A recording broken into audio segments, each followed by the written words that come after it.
Hello and welcome to another update. In this one I'll be covering the whole front line, starting out in the Lyman front, where here the Russian forces are attacking in the direction of Avdiivka, as well as Nevske, west of Topography, west of Kremenna, in the direction of Torsk and Serishne, and here south in the Serebriansky forest area, south of Dibrova, and west of Shibylivka. In the Siversk front, fighting continues in the direction of Bilorivka, as well as Spirne, and northwest of Berestove.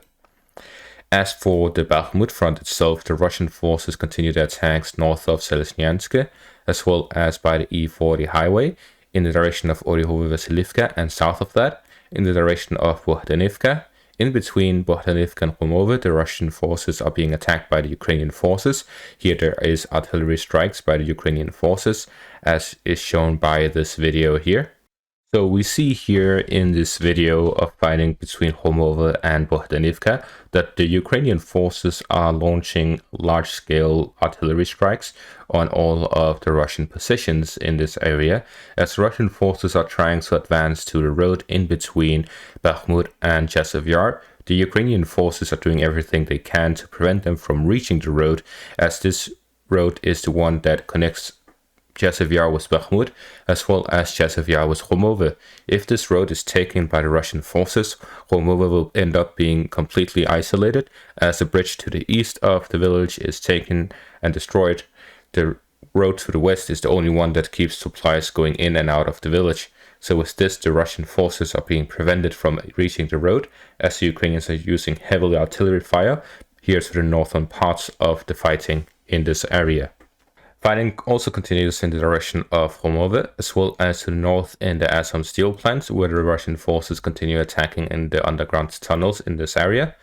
The Russian forces have also reached the parking lot here to the northeast of the city, where it is actually reported to be a stronghold for the Ukrainian forces. The Russian forces have managed to enter and entrench themselves in the outskirts of it and are advancing within it now. As for the southern part, the Russian forces have here significantly advanced, as the Wagnerians have managed to gain a significant advance here in the southeastern outskirts, where the Russian forces are advancing and have reached the marketplace here in the center of the city. So they have broken through the southern part, which I determined to end around the Mariupolska street. So the Russian forces have broken through the Ukrainian southern defenses in Bakhmut and have now reached the central part, which is this part here by the marketplace. Now, this photo here was taken by Brusev, which is a military correspondent for the Wagnerians here in Bakhmut. He has close contacts with the Wagnerians, and as you can see in this picture, he's taking pictures of the Wagnerians inside Bakhmut, and this is by the Mariupolska street, which I just reported on. That is the proof that the Russian forces have advanced beyond the street, as the Russian forces have managed to take this picture within it. Now, if we look at these geolocated pictures, we can see that the Russian forces have actually advanced within the sectors of the south and the north of the city, as the Russian forces have managed to gain positions within these areas and have been located to be found in these areas, both to the northeast by the parking lot and in the south by the marketplace. Now, if we look at the topographic map within Bakhmut, we can see that there are significant topographic differences within the city. First of all, we have this western part, which is the most fortified part by the Ukrainians, and it is mostly untouched. And it is this part here, which is located on the high ground. So the Russian forces have entered the southern parts of this and are advancing northwards from this position. And these are allowing the Russian forces to advance in this eastern part, which is on the high grounds, while everything to the east of this allows the Russian is on a lower elevation than what the western part is, which means that the Ukrainians will most likely set up some sort of defensive line here by the rail lines and try to push the Russian forces southwards if the Russian forces continue advancing within the eastern parts, especially if they finish taking the Assam steel plant, as the Russian forces would then be able to advance further southwards to the east of the rail lines, which allows them to encircle Ukrainian forces in the east of Bakhmut. So most likely the Ukrainian forces are looking to withdraw from the eastern parts towards the western parts, before the Russian forces, or by the time the Russian forces captured the Assam steel plant or the fortified positions here to the east of the city. Now with the breakthrough here to the south of the city, where the Russian forces have managed to cross over the river that goes through the southern parts of the city, this allows the Russian forces to advance within the center of the city, which is a very significant development, as previously the Ukrainians had this river line as a defensive line, which has not been breached anywhere else. So the Russian forces are now at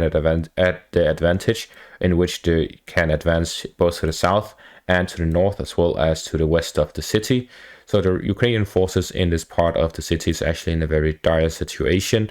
because the Ukrainian forces are in a situation where the obvious defensive line is by the rail lines, which is on the western part of the city. So essentially the Ukrainians are looking in a situation where they seem to be losing the central part of the city, leaving only the western part left in Ukrainian hands. So unless they launch their announced counteroffensive here in the Bakhmut sector, Bakhmut seems to be falling at a stable rate as the Wagnerians continue attacking and advancing within the south and the north of the city after capturing every other district and the central and the western ones. On top of that, they've also advanced slightly here in the southern part, where they have managed to gain capture of the park as well as this educational facility here to the south of the city.